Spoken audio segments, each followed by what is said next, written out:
കുഞ്ചൻ നമ്പ്യാരുടെ പാലക്കാട് കിള്ളിക്കുറിശ്ശി മംഗലത്തെ സ്മാരകത്തിന്റെ ആദ്യഘട്ട നവീകരണം പൂർത്തിയായി. 450 വർഷത്തിലേറെ പഴക്കമുള്ള കുഞ്ചൻ നമ്പ്യാരുടെ ജന്മഗൃഹത്തിന്റെ നവീകരണമാണ് പുരോഗമിക്കുന്നത്.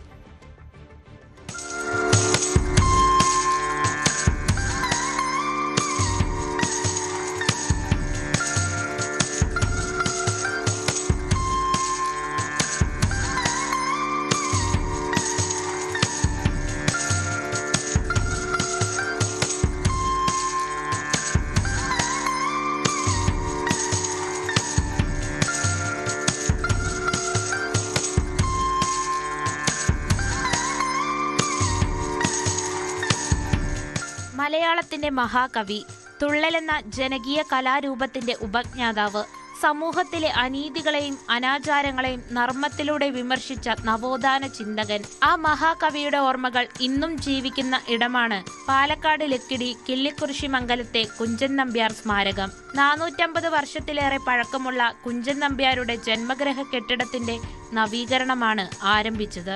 ചോർന്നൊലിക്കുന്ന മേൽക്കൂരയും അടർന്നു വീഴാറായ ഭിത്തികളും ഉൾപ്പെടെ കെട്ടിടത്തിന്റെ വിവിധ ഭാഗങ്ങൾ സർക്കാർ അനുവദിച്ച ഫണ്ട് ഉപയോഗിച്ച് നവീകരിച്ചെന്ന് ഭരണസമിതി ചെയർമാൻ കെ ജയദേവൻ.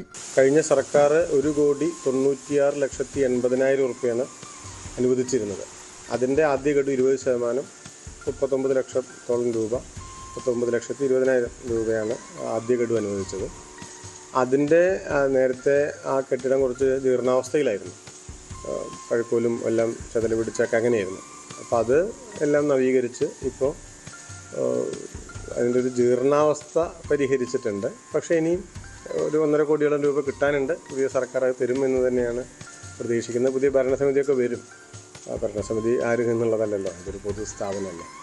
അപ്പോൾ ആ ഒരു പണം കൂടി ലഭ്യമായാൽ അതിൻ്റെ നിലംപണി ഉൾപ്പെടെയുള്ള മറ്റ് കാര്യങ്ങൾ കാര്യങ്ങളെല്ലാം ഒക്കെയാണ്. ആ പണം കിട്ടേണ്ടുന്ന ഒരു മുറയ്ക്ക് ഒരു 4-5 മാസം ഒക്കെ എടുത്താൽ ആ പണി കൂടി പൂർത്തിയാക്കാനാവും എന്നാണ് കരുതുന്നത്. ആദ്യഘട്ട അറ്റകുറ്റപ്പണികൾ പൂർത്തീകരിച്ച് രണ്ടാം ഘട്ടത്തിലേക്ക് കടന്നിരിക്കുകയാണ്. കുഞ്ചൻ നമ്പ്യാർ ജനിച്ച മുറിയും അദ്ദേഹം രൂപം നൽകിയ തുള്ളൽ കലാരൂപങ്ങളുടെ ചരിത്ര സ്മരണകളും ഇവിടെ സൂക്ഷ്മമായി സംരക്ഷിച്ചിരിക്കുന്നു.